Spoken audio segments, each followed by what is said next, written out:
Hola, buenas tardes.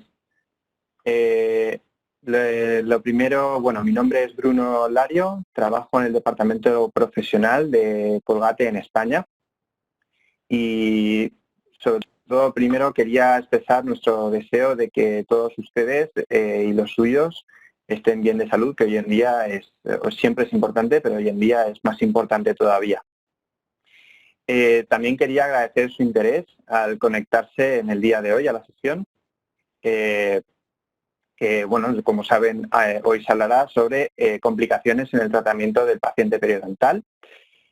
Para ello contamos con la doctora Nerea Sánchez, que es odontóloga, es magíster en Ciencias Odontológicas y en Periodoncia y Implantes por la Universidad Complutense, es borde europeo en Periodoncia por la IFP, es profesor asociado de la Facultad de Odontología de la Complutense, así como profesor del máster de periodoncia e implantes también de la Complutense, es coordinador y profesor del máster de periodoncia, cirugía e implantes en la institución universitaria Mississippi y también es miembro del grupo de investigación ETEP de la Universidad Complutense de Madrid. Como pueden comprobar, es un perfil muy enfocado al tema que vamos a tratar hoy, por lo que seguro que nos puede aportar muchos datos interesantes en esta sesión. Les recuerdo que disponen de un apartado de preguntas y respuestas en la parte derecha de su pantalla, en la que pueden volcar preguntas a la ponente o incidencias técnicas que tengan que sean resueltas lo antes posible.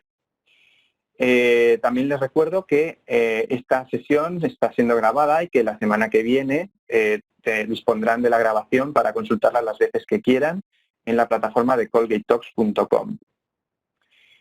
Antes de entrar a abordar las complicaciones en el tratamiento del paciente periodontal, quería incidir en el paso previo a abordar este tratamiento de los pacientes periodontales y es incidir en un aspecto que cada vez tiene más fuerza, que es la prevención.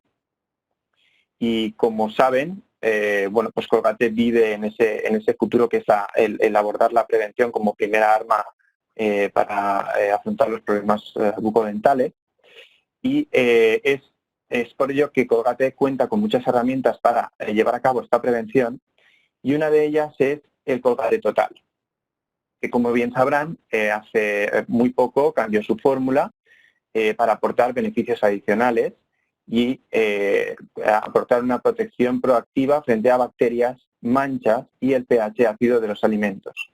Esto lo consigue gracias a la combinación de Duozinc y arginina. Ambos componentes lo que hacen es crear una barrera protectora que protege tejidos duros y blandos.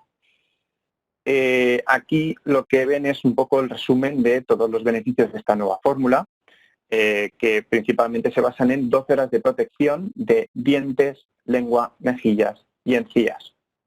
Pero aparte, tiene una serie de beneficios adicionales que ven en la rueda de beneficios en la parte central de la pantalla. Como hemos explicado en varios webinars anteriormente y tenemos varios recursos que explican esta tecnología muy pormenorizadamente, solamente voy a comentarles algunas que consideramos que son más importantes. Lo primero, bueno, cómo actúa, como digo, es formando una barrera proactiva que gracias a la combinación de el zinc y la arginina conseguimos que el poder antibacteriano de esta fórmula se distribuya de una manera uniforme por todo el biofilm de la boca. También el hecho de esta combinación lo que consigue es que la adherencia de nuevas bacterias a los tejidos blandos sea menor. Aquí ven la comparativa entre un dentífrico fluorado convencional y un dentífrico, y la nueva fórmula de Colgate Total. Vemos que las células de las mejillas presentan aspectos muy diferentes y con proporciones de bacterias muy diferentes.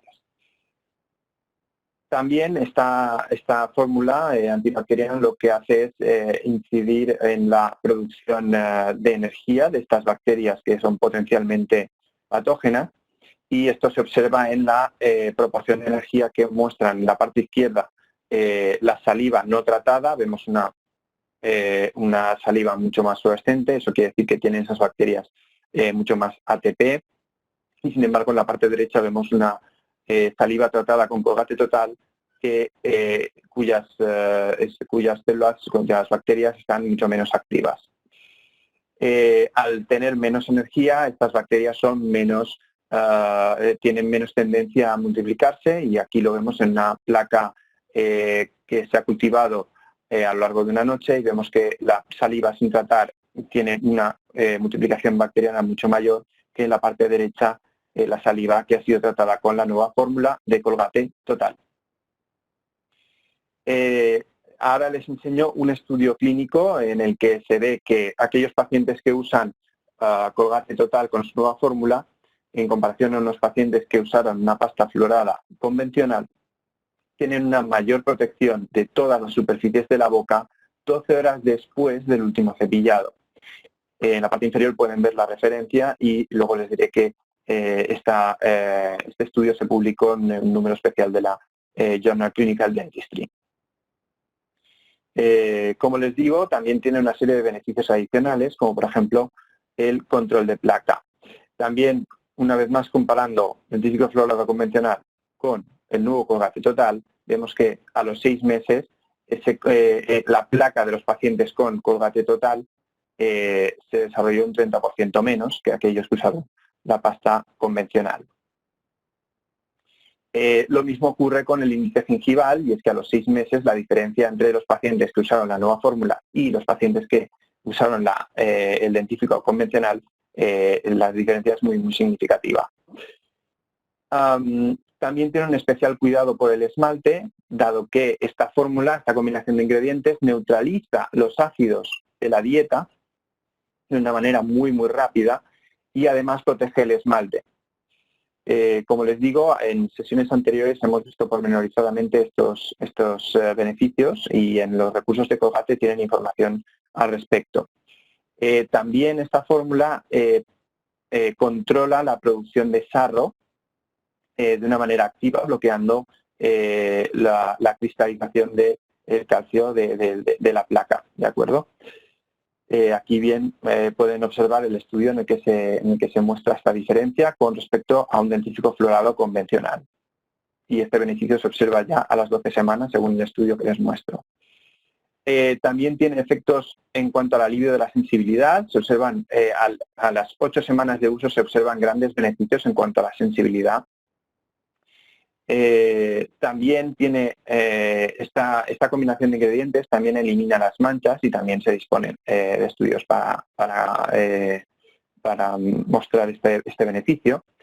También se neutraliza de una manera instantánea el mal aliento gracias a esta combinación, y también hay estudios que lo demuestran. Que les muestro lo que nos viene a decir es que aquellos pacientes que usaron el Colgate Total tuvieron un 30% de mejores puntuaciones en su aliento que aquellos que usaron una pasta fluorada convencional, y además cabe recalcar que estos datos son 12 horas después del último cepillado.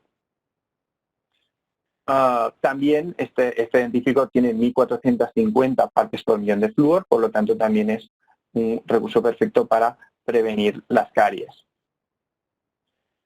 Como ven, pues ya hemos comentado al principio, este dentífrico aporta 12 horas de protección de todas las superficies de la boca, y además una serie de beneficios adicionales que pueden ayudar al paciente a prevenir que tenga problemas de salud en el futuro, problemas de salud oral en el futuro.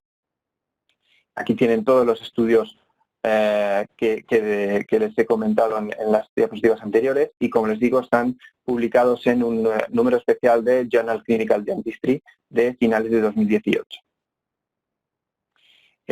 Sí que quería aprovechar la oportunidad, y más en estos días en los que tenemos más tiempo, en los que podemos aprovechar para formarnos y tener acceso a contenidos que nos pueden aportar a todos en nuestro día a día. Quería enseñarles los próximos eventos que tenemos.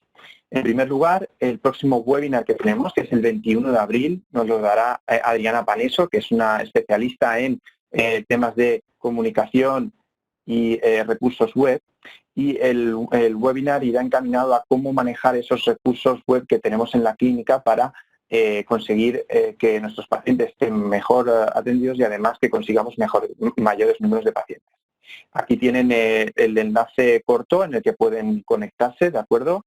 Por lo tanto, les invitamos, por supuesto, que se conecten a nuestra próxima sesión. Como les digo, 21 de abril de 2:30 a 3:30. En la misma plataforma en la que se han conectado a este webinar, disponen de muchos más webinars que pueden revisar las veces que quieran. Aquí les he puesto algunos ejemplos, pero tenemos muchos más y además como pueden comprobar, de ponentes muy interesantes, de muy alto nivel y que además, aparte de ser excelentes ponentes, tienen un background muy bueno y que seguro que les pueden aportar mucho. Además, disponen de cursos online, 2 cursos online en la plataforma colgate-formación.es. En primer lugar, el curso online de manejo clínico de la caries dental, ¿de acuerdo? Va por la 11ª edición, está acreditada con 10,7 créditos de formación continuada y esto ha tenido un éxito muy, muy bueno. Tanto es así que, como saben, desde hace poco hemos creado otro curso online que es de salud bucodental integral, de manejo de la caries y la enfermedad periodontal desde un punto de vista común.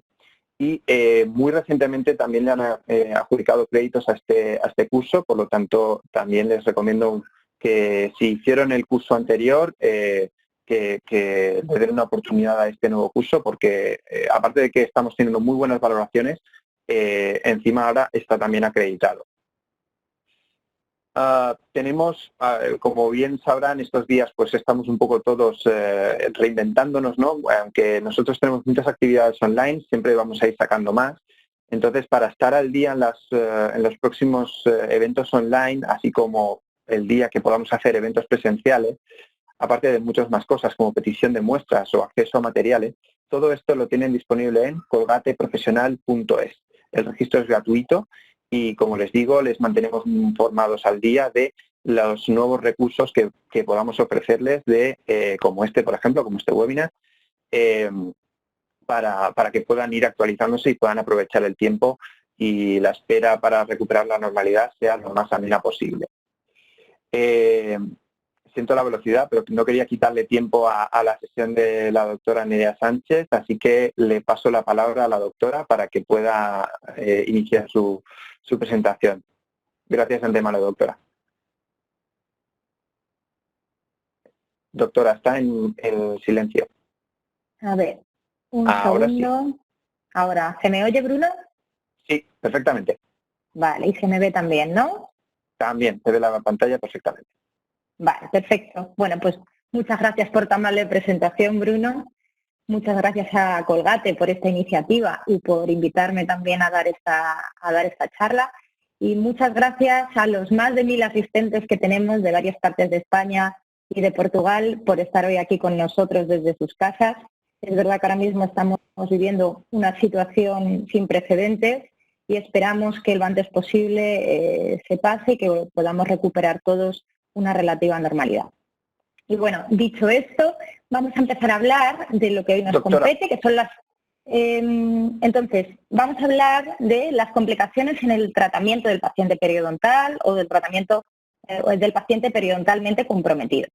Y no me gustaría empezar sin que tengamos en mente lo que son los eventos adversos, de acuerdo al Observatorio Español para la Seguridad del Paciente Odontológico, porque dentro de estos eventos adversos se encuentran las complicaciones de las que vamos a hablar.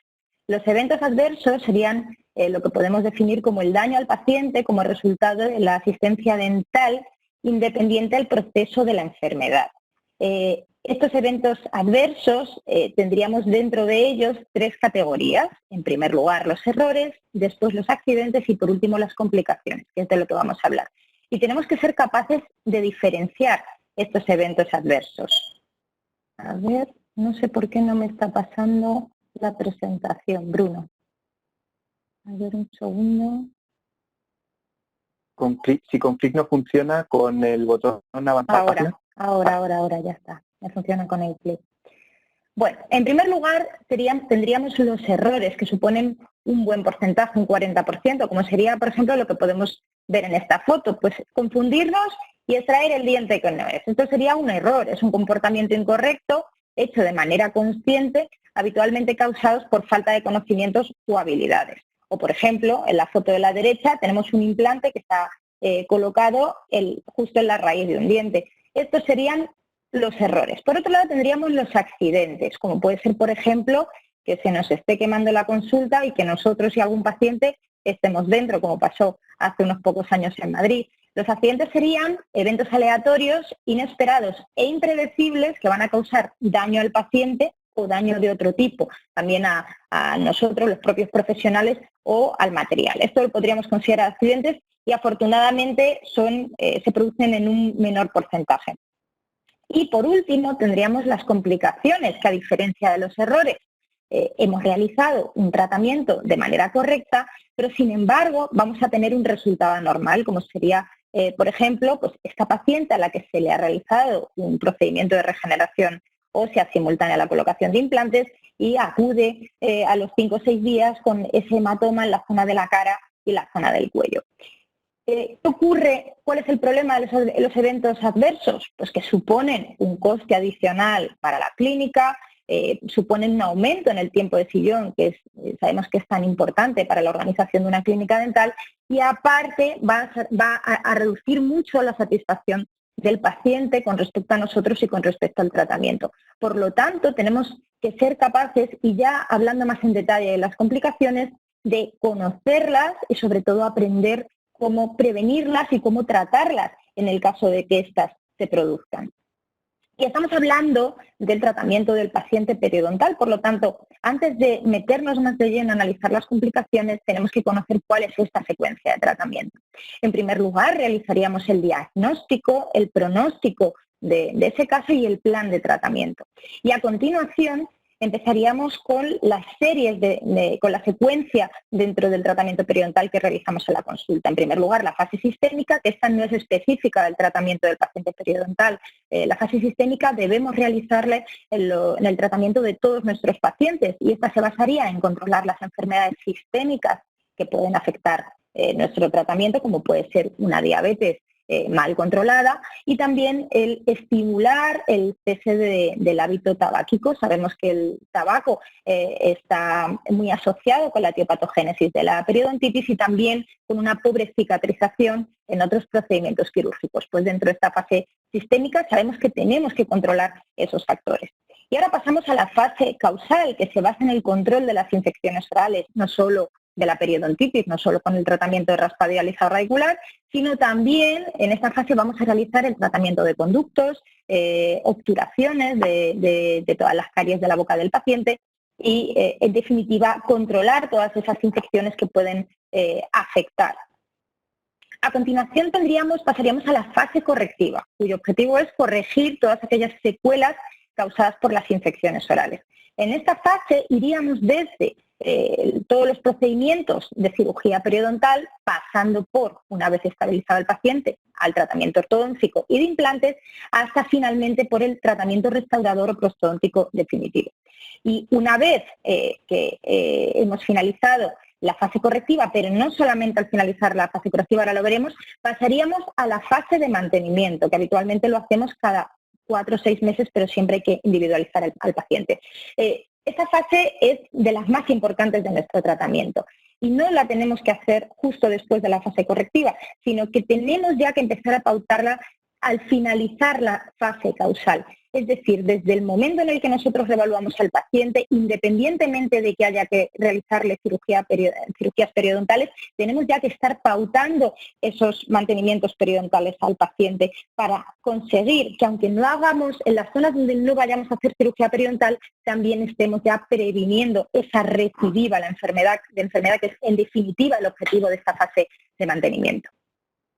Entonces, nos vamos a centrar en las complicaciones que van a acontecer a estas 3 fases específicamente para el paciente afectado por la enfermedad periodontal y en concreto por la periodontitis. Y para ello os voy a enseñar el caso de esta paciente, de Marta, que es una paciente joven de 35 años, que acude a nuestra consulta señalando que su dentista le ha dicho que tiene un problema en las encías. En la visión intraoral de la paciente nos encontramos pues, con esta situación. Podemos observar inflamación, gran acúmulo de cálculo supra y subgengival, enrojecimiento generalizado, y nos llama la atención el gran apiñamiento que la paciente padece, que además hace que su higiene oral se vea muy dificultada. Cuando cogemos nuestra sonda nos encontramos con esta situación. Es una paciente con una periodontitis avanzada y podemos observar tanto a nivel superior como a nivel inferior bolsas profundas de incluso desde 6 milímetros, 7, 8 hasta 9 milímetros, con un índice de placa del 100%, movilidad en muchos dientes, incluso afectaciones de furca grado 2 en varios de los primeros molares, tanto superiores como inferiores. En la radiografía continuamos viendo este patrón, vemos un patrón de pérdida ósea generalizado horizontal, acompañado de algunos defectos intraóseos en algunos dientes, y observamos que la morfología radicular de muchos de los molares no es la más favorable con respecto a la resistencia ante la enfermedad. Realizamos en este tipo de pacientes con una periodontitis avanzada, realizamos un estudio microbiológico, en este caso lo realizamos por cultivo, y observamos que la paciente presentaba aproximadamente un 3% de porfiromonas gingivalis, que la verdad no es un porcentaje muy elevado para una paciente con este grado de enfermedad, pero nos da también una información relevante. A continuación, lo primero que tenemos que hacer es establecer el diagnóstico de la periodontitis que padece esta paciente, y de acuerdo al último workshop sobre la clasificación de las enfermedades periodontales hiperimplantarias de 2017, vemos que la paciente estaría categorizada dentro de una periodontitis generalizada estadio 3 grado C. Después de clasificarla, vamos a pasar a realizar el pronóstico, y nosotros lo hacemos siguiendo la clasificación de Kawok y Keiton de 2007, y como podemos observar en la imagen, la mayoría de los dientes presentan un pronóstico cuestionable, fundamentalmente porque estamos incorporando a esta categorización de pronóstico el tabaco, que es un factor sistémico que en este momento está en la boca de la paciente. Podemos ver también que tenemos algunos molares con un pronóstico desfavorable, pero esto no quiere decir que los vayamos directamente a extraer. Lo bueno de esta clasificación es que nos proporciona un pronóstico dinámico, y a medida que vamos avanzando en el tratamiento, este pronóstico puede cambiar y mejorar. A continuación, una vez establecido el diagnóstico y pronóstico, vamos a realizar nuestro plan de tratamiento, que de manera muy resumida vamos a decir que, en primer lugar, vamos a realizar el tratamiento periodontal, y una vez que la paciente esté estable tras la fase básica y quirúrgica si hace falta, vamos a derivar al ortodoncista para planificar el tratamiento ortodóntico que tanto le hace falta a esta paciente para poder mejorar esa capacidad de higienizarse. Con respecto a la primera fase, la fase sistémica, en este caso es una paciente sana, pero tiene ese hábito tabáquico que tenemos que estimular, y esto es muy importante desde el punto de vista de todo el personal de la clínica dental. Tenemos que estimular que nuestros pacientes dejen de fumar, y sobre todo, más que decirles que disminuyan en este hábito, decirles que lo tienen que dejar, que es importantísimo para que el tratamiento funcione y que podamos estabilizarle. Desgraciadamente, a pesar de nuestro ahínco en motivar a la paciente, solamente redujo la cantidad de cigarrillos que se fumaba al día, y nos refería que había conseguido fumarse solamente 5 cigarrillos. A continuación, llevamos a cabo el tratamiento periodontal básico con instrucciones de higiene oral, insistiendo bien en la importancia de la higiene oral interdental también, y procedimos a realizar nuestro tratamiento de raspado y alisado radicular en 2 sesiones, un lado de la boca y el otro lado de la boca, con la extracción de los cordales superiores, prescribiendo clorexidina 0,12% después de cada sesión de raspado, y metronidazol para erradicar porfiromonas gingivalis. Y dado que era una paciente con una periodontitis avanzada, y sabemos que este tipo de pacientes se benefician más del tratamiento con el antibiótico porque potencian el efecto del raspado y alisado radicular. Y ahora vamos a empezar a ver qué complicaciones pueden derivarse de la fase causal. Y aquí tenemos un resumen, además ordenadas en orden de prevalencia. En primer lugar, tendríamos la hipersensibilidad dentinaria. Y esto todos sabemos que es un dolor corto y agudo, que surge pues, porque tenemos dentina expuesta como respuesta a un estímulo táctil, evaporativo, térmico y que además no puede atribuirse a ninguna otra patología dental. La prevalencia estaría entre un 11 y un 33% de los sujetos de acuerdo a los últimos estudios, que es una prevalencia relativamente elevada y además es importante que sepamos cómo controlarlo porque va a afectar a la calidad de vida del paciente, va a producirle repercusiones psicológicas y aparte va a afectar al control de placa, que es tan importante para que nosotros seamos capaces de controlar a nuestro paciente con periodontitis desde el primer momento. Por lo tanto, sabemos que la hipersensibilidad dentinaria es necesario que tengamos toda esa armamentística para ser capaz de controlarlo. Y es importante, es fundamental además, porque tenemos que tener en cuenta que más del 50% de nuestros pacientes después del tratamiento de raspado la van a experimentar. Y algo que tenemos que informar a nuestros pacientes es que la hipersensibilidad no suele empezar inmediatamente después del raspado, sino que va a tardar aproximadamente una semana en aparecer y después tenemos que avisarles de que es probable que estén otras 2 semanas con hipersensibilidad, pero que le vamos a dar una serie de herramientas para que podamos acortar estos tiempos en los que esté padeciendo la hipersensibilidad. ¿Cómo se produce esta hipersensibilidad dentinaria? Pues bien, a partir de un estímulo externo en un paciente que tiene dentina expuesta, los túbulos dentinarios abiertos, se va a producir un cambio brusco en el flujo de los fluidos dentinarios que va a afectar a las terminaciones nerviosas que rodean a los odontoblastos, produciendo finalmente esa afectación del nervio alveolar y por consiguiente el paciente va a experimentar ese dolor tan agudo. Primero tiene que haber una lesión de localización, es decir, tiene que haber dentina expuesta, que además esto es muy frecuente en los pacientes que ya padecen periodontitis o los pacientes que tienen pérdida de inserción. Pero además de dentina expuesta, los túbulos dentinarios tienen que estar abiertos porque se haya producido una eliminación de ese barrillo dentinario. Esa eliminación del barrillo dentinario se puede producir pues, por una abrasión por cepillado, por un tratamiento de blanqueamiento o, en este caso, porque estamos realizando ese raspado y alisado radicular y estamos produciendo la apertura de esos túbulos dentinarios y es lo que va a desencadenar la hipersensibilidad.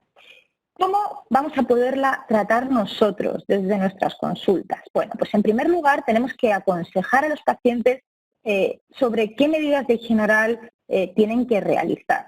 Y de acuerdo al último workshop sobre la prevención de las enfermedades periodontales y perimplantarias, también se trató sobre la influencia del cepillado traumático sobre las recesiones y las lesiones cervicales no cariosas, que además sabemos que están íntimamente relacionadas con la hipersensibilidad y se nos recomendaron una serie de pautas, como recomendar al paciente una técnica de cepillado atraumática, explicarles que deben utilizar una pasta dental con baja agresividad, tenemos que tener cuidado con los dentífricos blanqueantes que llevan partículas abrasivas, que no utilicen un cepillo de cerdas duras, pueden utilizar un cepillo medio o incluso también un cepillo blando y que cambien el cepillado cada 3 o 4 meses.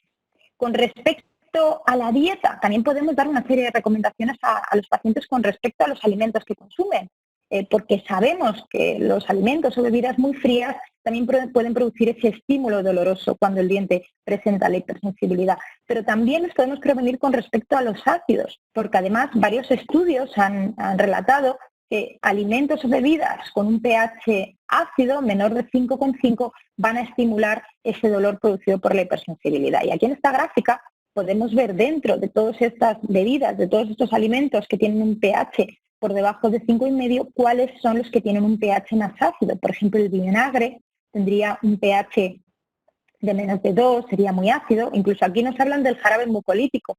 La Coca-Cola, el vino, todos estos son bebidas muy ácidas que lo que van a producir es la erosión del diente y por lo tanto la eliminación de ese Smith layer, de ese barrillo dentinario que va a favorecer esta lesión de iniciación. Por lo tanto, ¿qué debemos hacer en los pacientes con hipersensibilidad? Decirles que en periodos de sensibilidad aguda deben evitar los ácidos.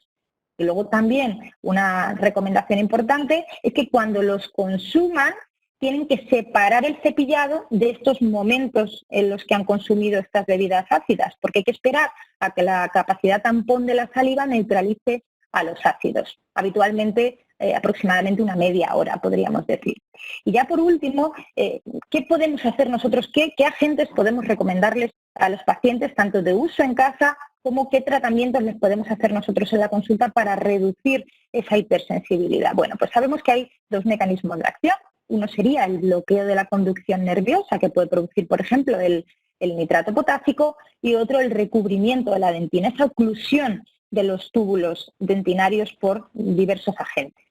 Y hace unos años, en el año 2015, se publicaron los resultados del 11º Workshop Europeo de Periodoncia sobre también la prevención de enfermedades periodontales hiperimplantarias, y hubo también una revisión sistemática enfocada al tratamiento de la hipersensibilidad dentinaria realizada por Nicola West, de la Universidad de Bristol, en Reino Unido, que probablemente pertenezca a uno de los grupos de investigación que más estudios ha llevado a cabo sobre el tratamiento y sobre la etiología de la hipersensibilidad dentinaria. Y aquí sacaron una serie de recomendaciones con respecto a qué agentes podemos recomendar a nuestros pacientes con hipersensibilidad para su uso en casa, y qué agentes podemos también utilizar nosotros en la consulta para reducir la hipersensibilidad de nuestros pacientes. Y con respecto a los agentes de uso por el paciente, las recomendaciones que se dieron fue que tras el tratamiento periodontal, si los pacientes referían hipersensibilidad, deberían utilizar dentífricos para la sensibilidad con los siguientes mecanismos de acción.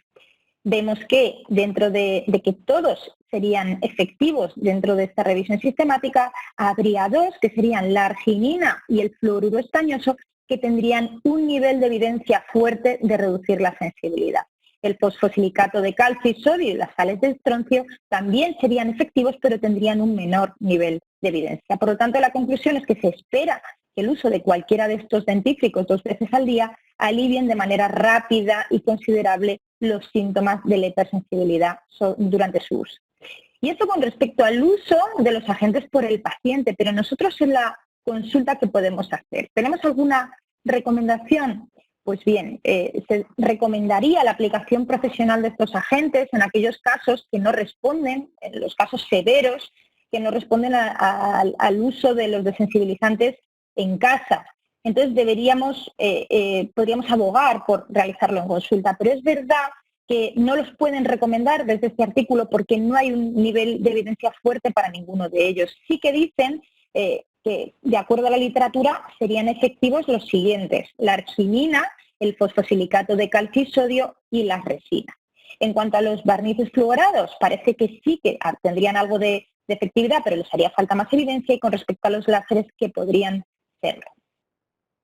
Ya hemos hablado de la primera complicación del tratamiento básico, la más prevalente, y vamos a pasar a la segunda, el acceso periodontal post-tratamiento, que además este tema ha sido actualizado en el último workshop sobre la clasificación de las enfermedades periodontales hiperimplantarias, en este artículo de David Herrera. Y sabemos que los abscesos periodontales serían pues unas tumefacciones con forma oval que aparecerían habitualmente en la zona lateral de la raíz, dolorosas. De hecho, es uno de los tratamientos más habituales dentro de las emergencias de la clínica dental, y presentarían sangrado al sondaje y supuración.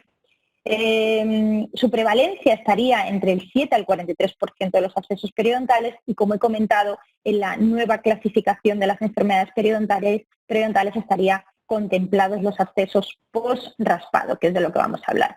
¿Por qué se produce un absceso post-raspado? Pues si vemos esta imagen, vemos que aquí tenemos la raíz de un diente con cálculo subgengival, y se pueden producir de dos maneras. La primera, porque estamos raspando y alguno de los fragmentos de cálculo es empujado hacia la profundidad de la bolsa. Y otra causa, porque raspamos la superficie coronal, pero dejamos cálculo remanente en la parte apical. A continuación, lo que ocurre es que la parte coronal de la bolsa se desinflama y ocluiría el drenaje normal a través del surco, produciendo esta situación de anaerobiosis dolorosa para el paciente.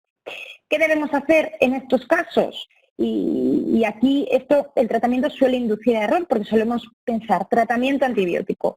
Y la respuesta es que no solemos utilizar tratamiento antibiótico, salvo en pacientes que presenten afectación sistémica, con un acceso difuso o en aquellos que requieran una profilaxis antibiótica previa. En realidad, el tratamiento que se debe realizar simplemente hace falta drenar.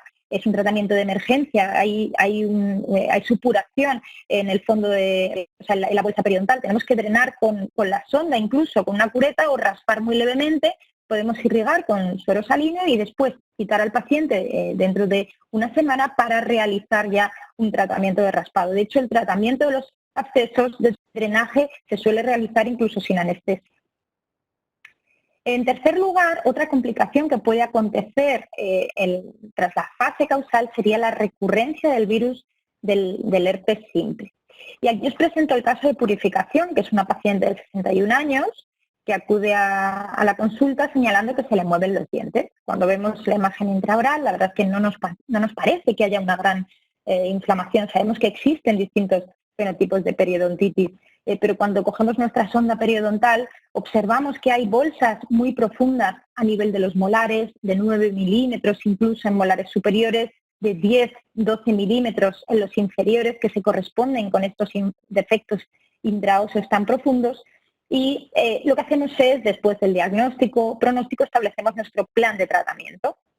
Y dentro de la fase causal vamos a realizar el tratamiento con raspado y alisado radicular de los 4 cuadrantes. Llevamos a cabo el raspado de la mitad de la boca, y la paciente nos llama por teléfono diciéndonos que nota como escozor, como molestias a nivel de la encía. Y nos encontramos con esta situación, nos encontramos como una especie de vesículas blanquecinas, como en ramillete, en encía queratinizada, a nivel superior e inferior.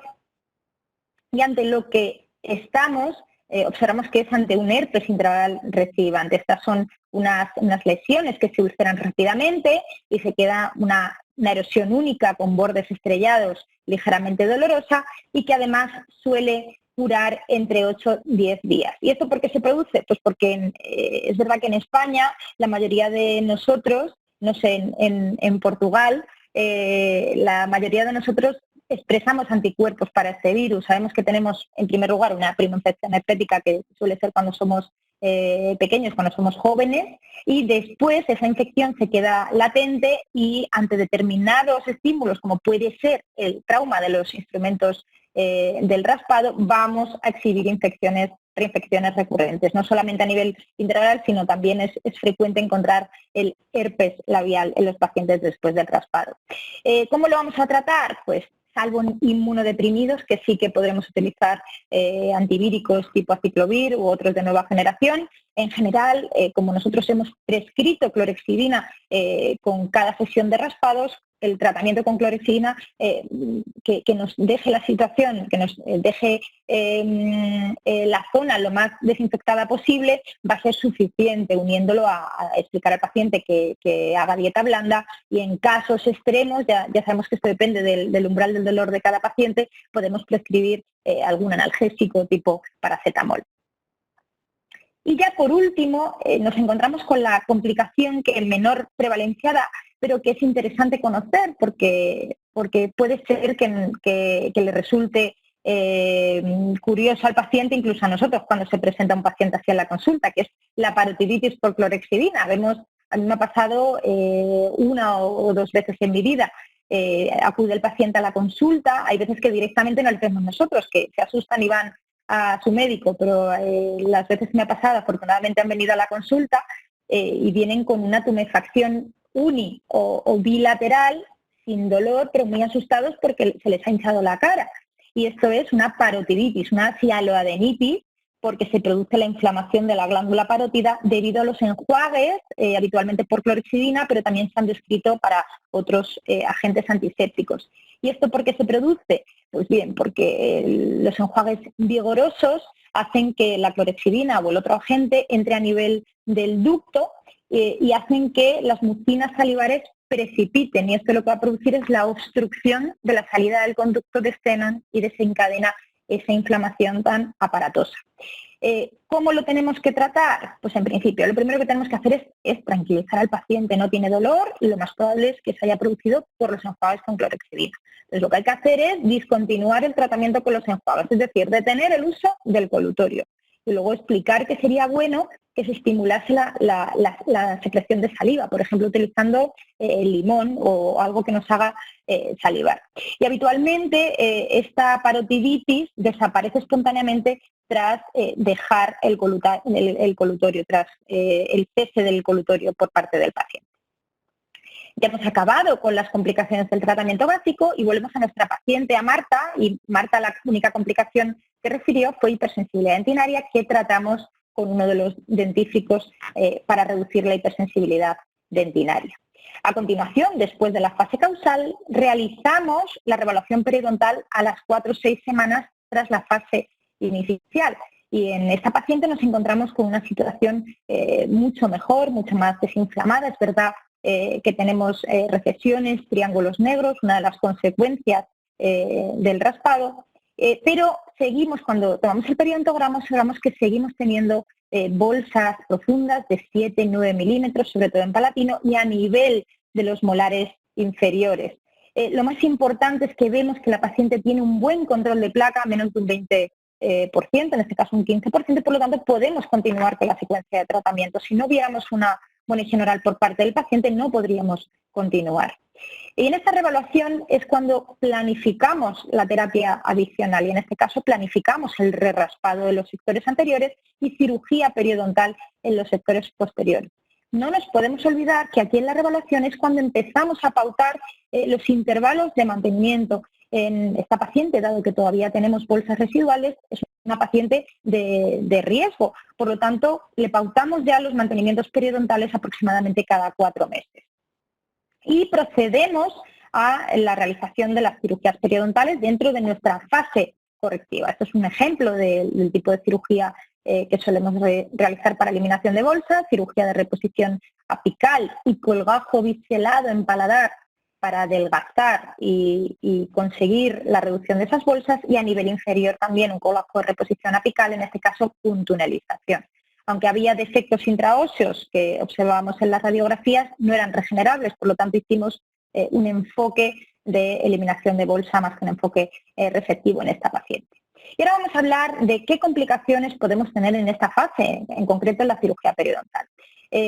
Aparte de que podemos tener las mismas complicaciones que hemos comentado en la fase causal, hipersensibilidad, parotiditis por cloxidina, podemos tener otras complicaciones adicionales dentro de este periodo, como son la hemorragia, el aumento de la movilidad y la recesión con compromiso estético. Es verdad que estas dos complicaciones, las dos últimas, también las podríamos tener en la fase inicial de raspado, pero habitualmente después del raspado la movilidad tiende a reducirse y la recesión nunca llega a ser tan grande después del raspado como si hacemos cirugía periodontal. Por lo tanto, las he categorizado dentro de esta fase de cirugía periodontal. Vamos a empezar con la hemorragia.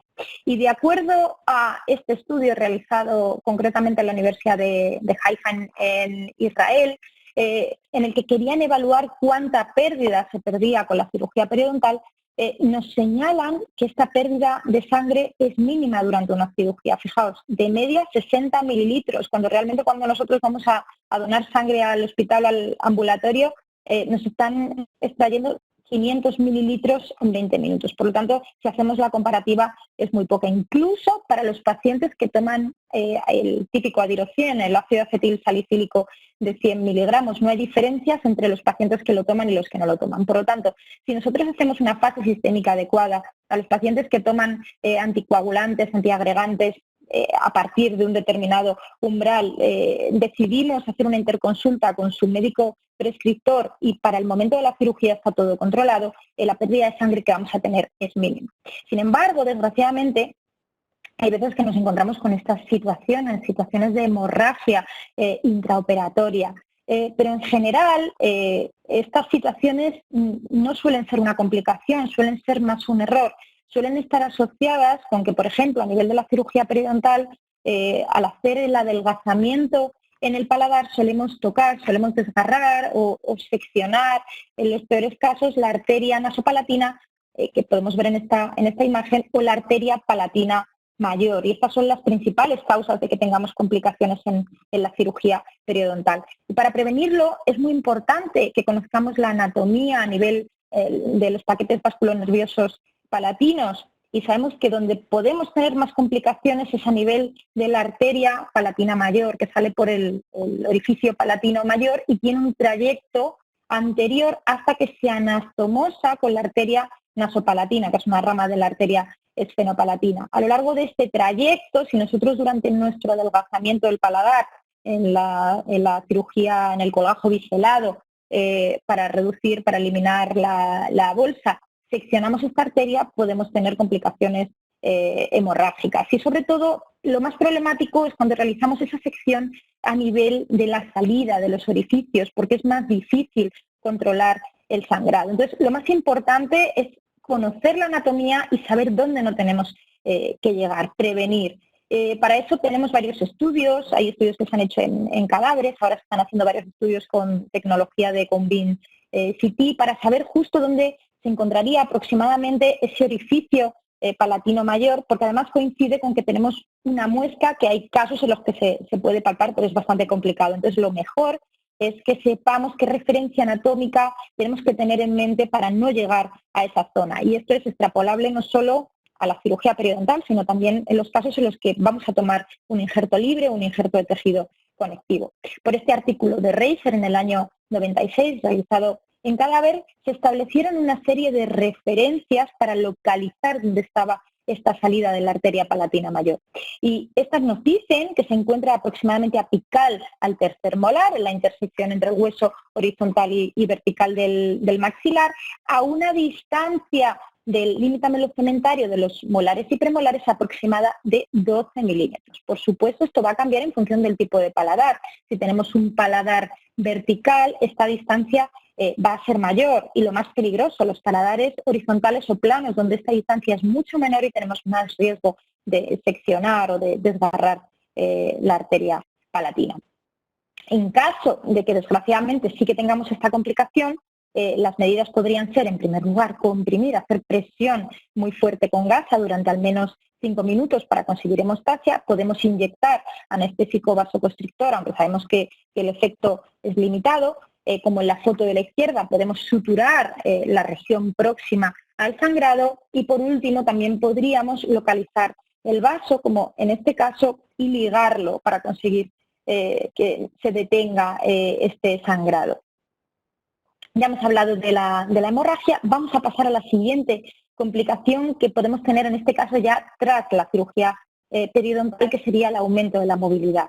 Y esto es algo normal, porque aparte de estar trabajando sobre unos dientes que tienen un soporte periodontal reducido, estamos levantando un colgajo, levantando esas fibras gengivales que realmente van a hacer que esos dientes empiecen a moverse más. ¿Y qué solución tenemos? Pues las ferulizaciones, que las podemos hacer de varios tipos. En la foto de la izquierda tenemos una ferulización hecha a base de fibra de vidrio, de una tira de fibra de vidrio y composite, y en la parte de abajo es una ferulización algo más rígida, realizada con alambre de retención de ortodoncia, muy importante, sin memoria, junto con composite. Pero en realidad no vamos a hacer ferulizaciones de todos los dientes que se muevan. Habría 3 indicaciones que podemos dar para realizar ferulizaciones en los pacientes. En primer lugar, sería que el paciente nos lo pida, es decir, que el paciente está incómodo. Si no está incómodo, si no le afecta para su vida diaria, no tenemos por qué ferulizar esos dientes.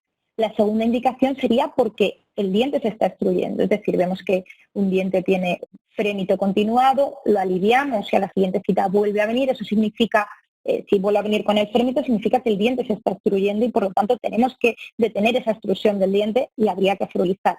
Y en tercer lugar, en los casos en los que vamos a llevar a cabo un tratamiento periodontal regenerativo, está descrito en la literatura que sería necesario ferulizar en dientes que tienen movilidad a partir de la movilidad grado 1, es decir, a partir de esa movilidad grado 2, etcétera. Y por último, en los casos en los que se partan las ferulizaciones de los pacientes constantemente, muchas veces es útil realizar férulas de descarga no solamente en los pacientes bruxómanos, sino en estos casos de pacientes que tienen una oclusión inestable para conseguir estabilizar esa masticación. Y ya por último, la última complicación de la cirugía periodontal sería la recesión con compromiso estético.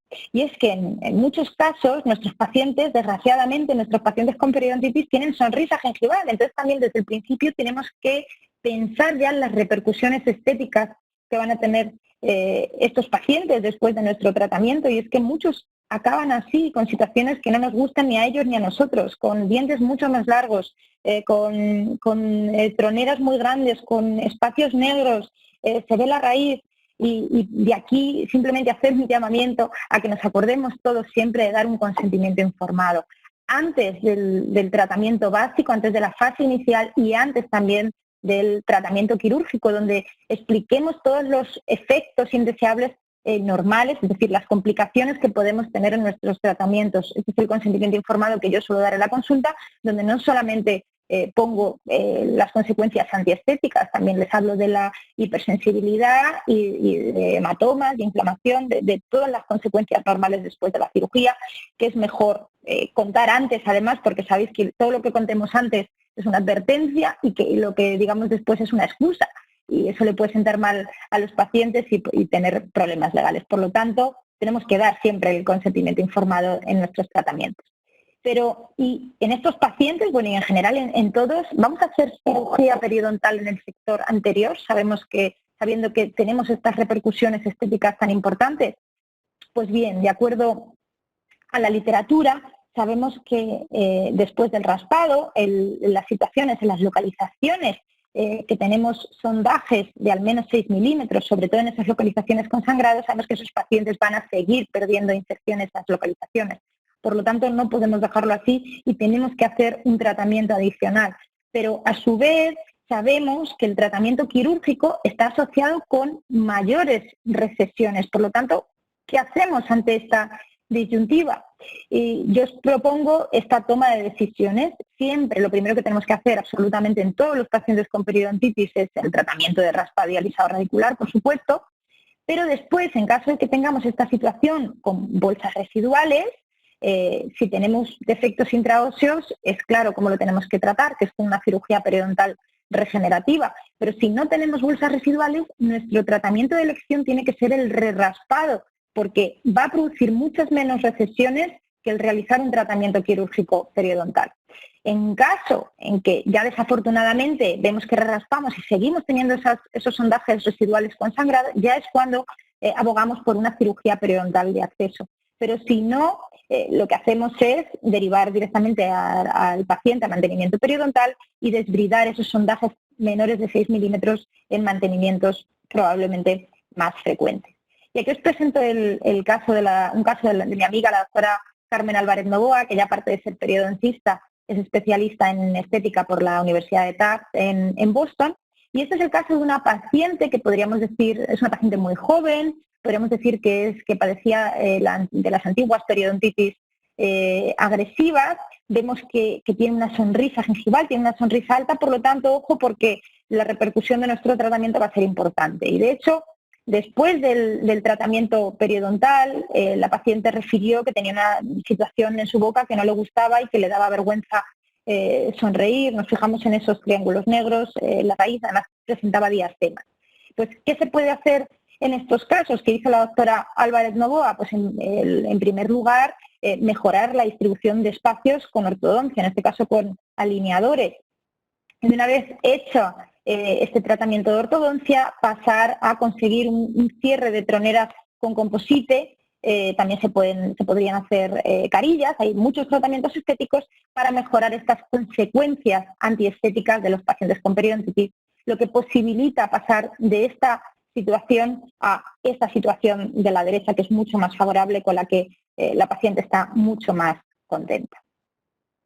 Volvemos a nuestra paciente, volvemos a Marta, y después de realizar las cirugías periodontales, cuando una vez que ya estaba estable, vamos a proceder a derivar al ortodoncista, teniendo en cuenta que la paciente ya tiene que estar en una fase de mantenimiento y que durante el tratamiento de ortodoncia estos intervalos de mantenimiento los vamos a tener que reducir porque la paciente va a estar sometida a un mayor riesgo.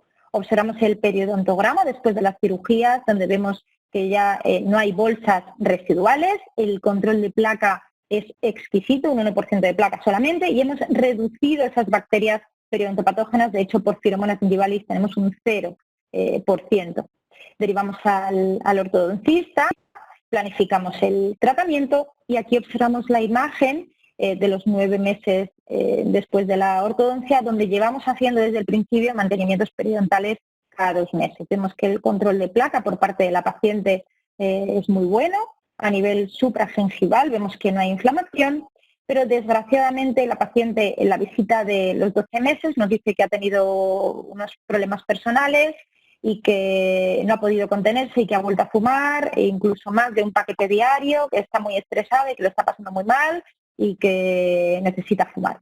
Y claro, cuando nosotros vamos a hacer nuestro periodontograma, pues vemos los efectos, ¿no?, de ese mayor consumo de tabaco. Observamos un sondaje, observamos mayor sangrado en toda la boca, sondajes ya de 8 milímetros en distal de 47, movilidad grado 2 en el 27 con un sondaje de 8 milímetros y desgraciadamente unas imágenes compatibles en el periodontograma con absceso periodontal, sondaje de 9 milímetros en distal del 17, movilidad grado 3, supuración alrededor del molar, y tomamos un estudio microbiológico, que es lo que hacemos en los casos de recidiva, y observamos que la paciente tiene incluso más Porphyromonas gingivalis que al inicio del tratamiento, un 40%. Por lo tanto, estamos ante un caso de recidiva de periodontitis que acaba desgraciadamente con la extracción del 17 por ese absceso periodontal.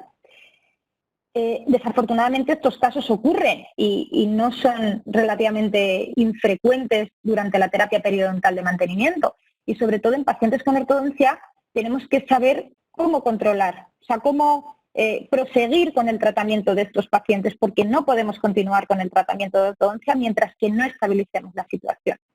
Por lo tanto, lo primero que debemos hacer es hablar con nuestro ortodoncista y detener el tratamiento de ortodoncia. No podemos ejercer fuerzas sobre dientes que tienen en ese momento el periodonto con inflamación, con cálculo.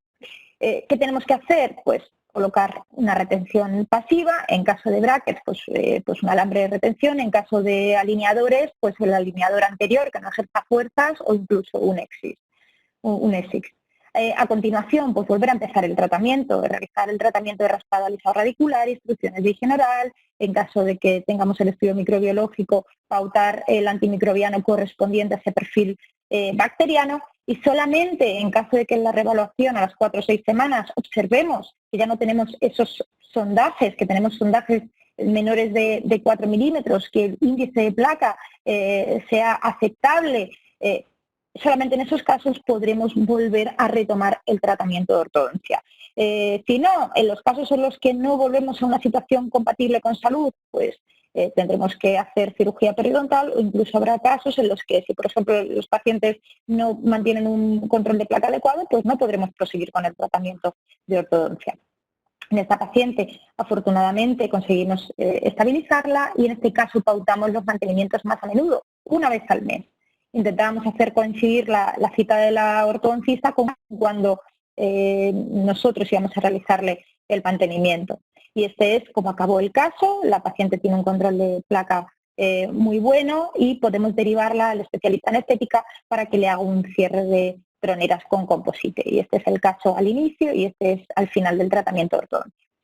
Y ya por último, dentro de la fase de mantenimiento, aparte de la recidiva de periodontitis, otra de las complicaciones pueden ser las caries radiculares.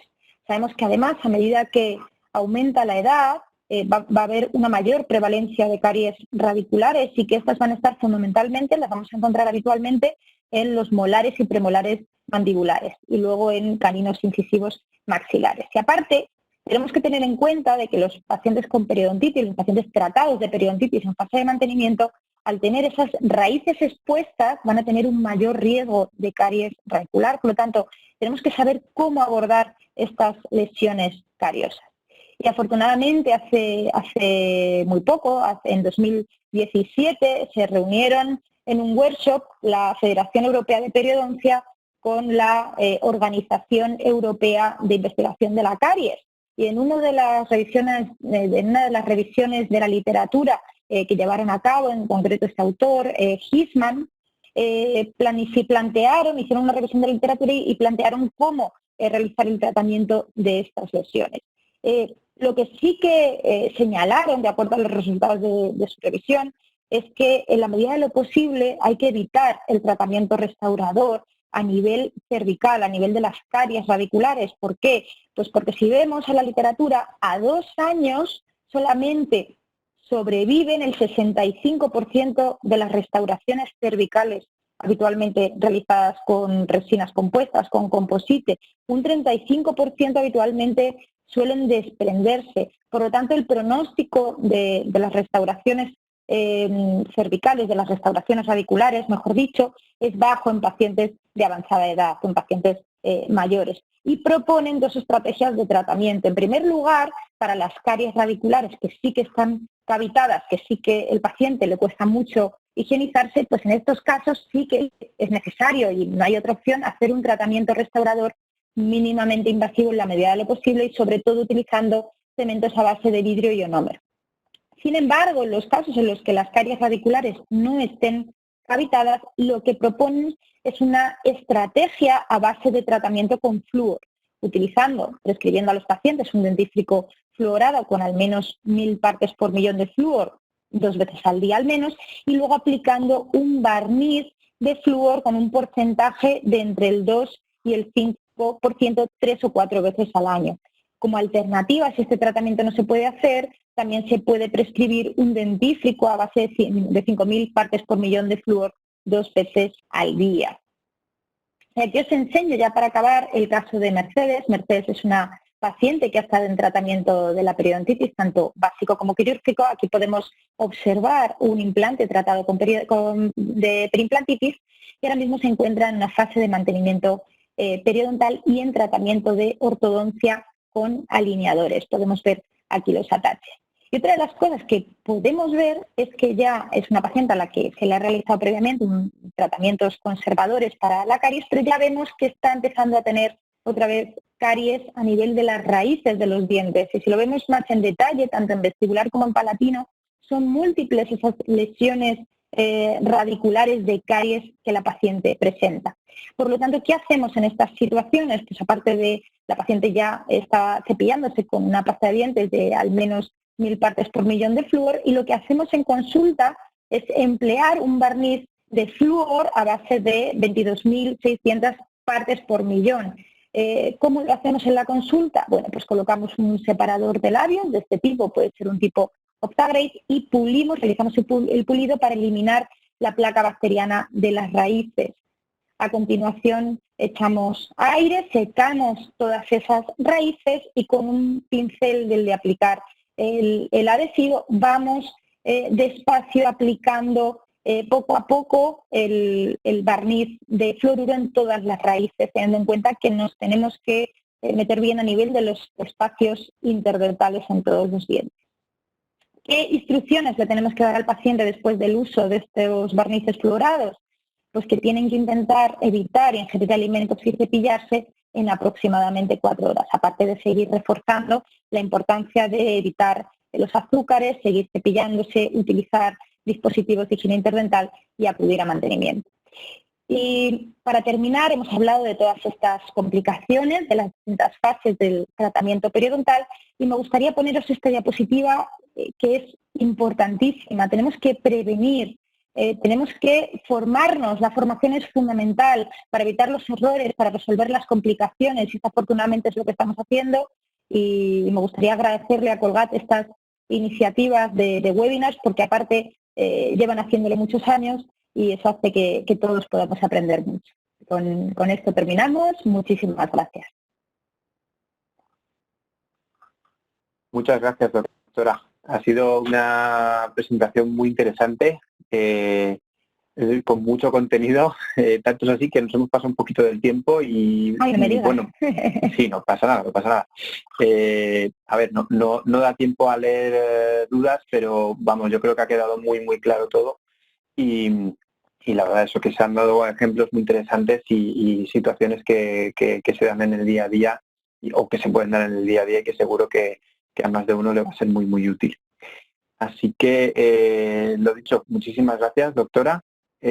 Muchísimas gracias a todos los asistentes. Muchas gracias a vosotros y a todos los asistentes. Exacto, que hemos tenido unas cifras de asistentes récord, así que muchísimas gracias y nos vemos en la siguiente formación. Gracias. Que tengan buena tarde y cuídense mucho. Gracias.